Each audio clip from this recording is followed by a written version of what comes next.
What's up, Canna fam? It's your boy Chris here. Well, I'm not in the Superman Scroll Lab, and it's not just me. Here's Nancy,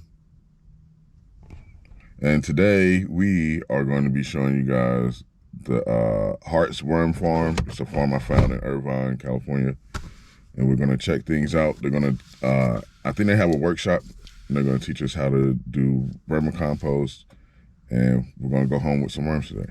So let's get into it.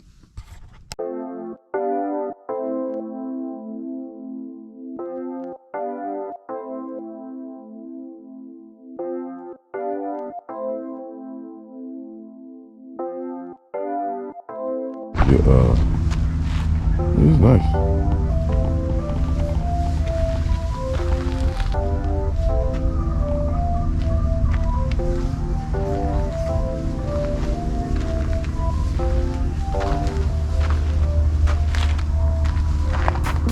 What are you doing?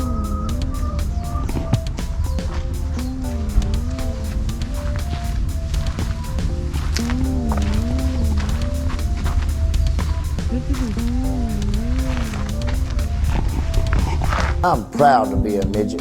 The only thing more intense than my midget pride is my hate for tall people, or as we like to call them, biggers. A little spot for the kids. Small power! Small power! Small power! I was gonna go on with it.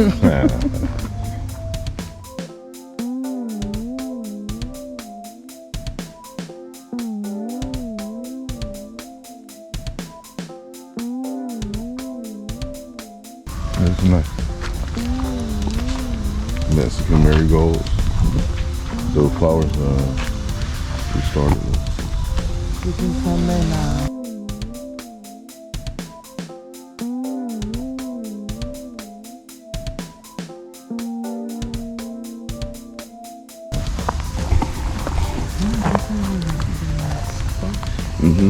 Look at that.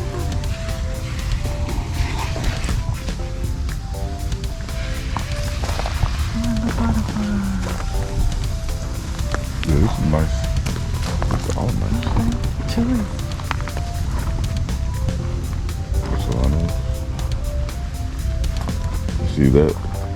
That's the soil they make using their own worm castings. Like the bamboo. For some reason, in central North Carolina, there's bamboo everywhere. I haven't figured out why.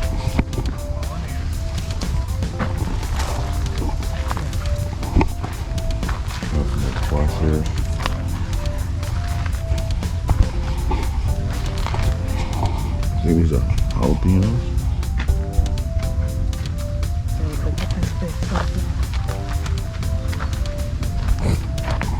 Oh, that is big. It's big. This is huge. That's what she said.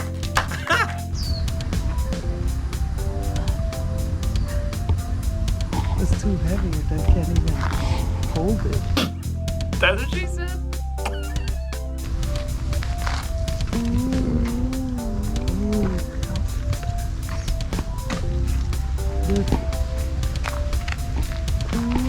And if you notice, they have all these butterflies and stuff like that. These are pollinators. Different kind of pollinators for different kind of plants. You know what I've noticed? That there's so many like flies, so many bugs. Yeah, they said that even bees, like certain bees, certain wild bees that don't make honey, are necessary to pollinate plants. There are lots of pollinators, and they are all special. Pollinators come in many forms, and that diversity is critical to our food supply. Pollinators include the many species of bees, beetles, butterflies, flies, hoverflies, and other insects that gather pollen from plants when they feed. Birds and bats are also involved in pollination. Together, they are responsible for the reproduction of most flowering plants, including about 30% of our food crops. These can be black and yellow, mostly yellow, all black, bluish, even metallic green. Hoverflies look like little sweat bees, but are actually just flies. Is it hovering in place? Bees can't do that. Pollinator diversity matters. The unique features of each pollinator allows them to pollinate different types of flowers. Therefore, having diverse pollinators is important to maintaining different types of plants and crops. Native bees, like the southeastern blueberry bee and the mason bee, are some of the best and most important pollinators for agricultural production. Our nut and fruit orchards depend on them. Squash bees have such an affinity for squash flowers that they sleep in them. Bumblebees are the only pollinators strong enough to open the blooms of bottle gentian, a unique wetland plant. Many fruit species in other parts of the world depend on bats for pollination. Many orchids depend on a specific wasp or moth for pollination. Learn more about pollinator identification and how to protect them at Native Plants and Pollinators. There's a lot of butterflies here.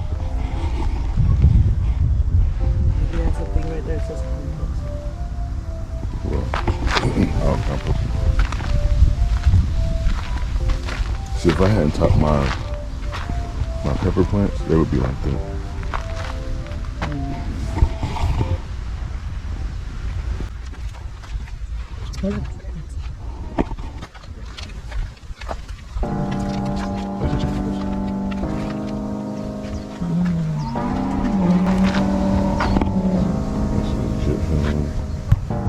Egyptian chicken.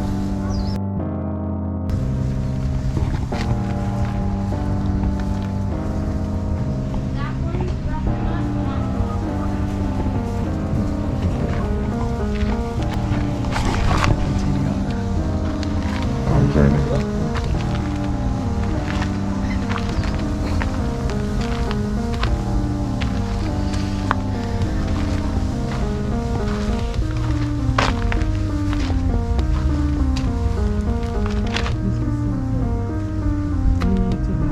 Ooh.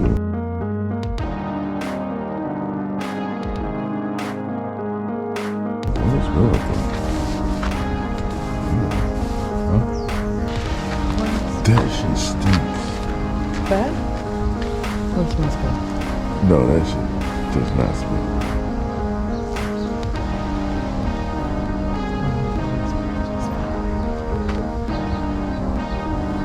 It makes biodiesel. The original diesel engine, named after inventor Rudolf Diesel, actually ran on vegetable oil.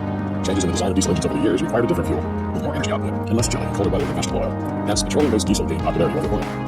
With its performance and environmental qualities, biodiesel is fast becoming a widely recognized blend of diesel for petroleum diesel. Biodiesel is a replacement fuel for diesel engines made out of animal fats or vegetable oil. The advantages of biodiesel are that it is not derived from fossil fuels, but can be made from local crops. It lowers greenhouse gas emissions, and the production and sale of biodiesel generates a domestic fuel fund. Go ahead and rub the flour and smell your hand. I bet you'll smell it. Ew, right? I don't know.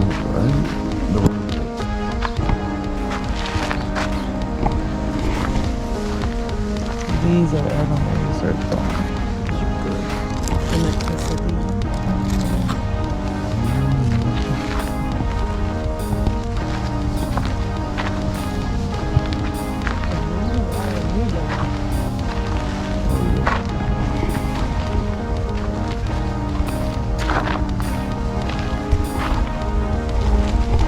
I might be able to, because California is. What is that? What is this? There's citrus one right here, but this looks like greens or something. It is And all of it gigantic. is food. Yeah.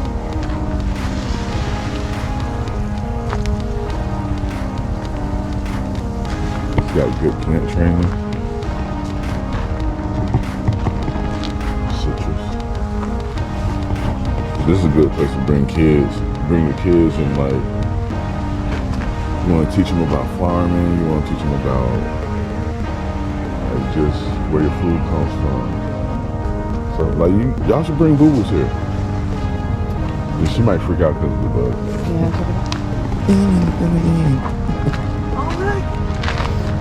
Oh, right there, bananas. And it's so These are real heavy. bananas. It's heavy.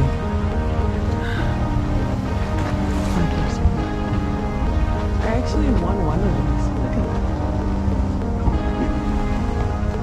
How long will it take to grow?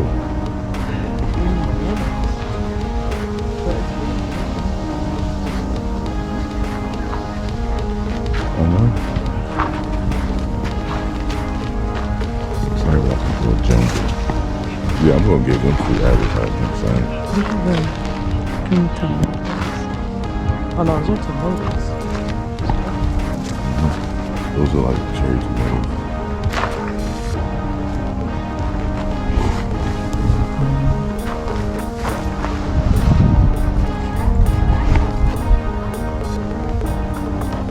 Okay, so that is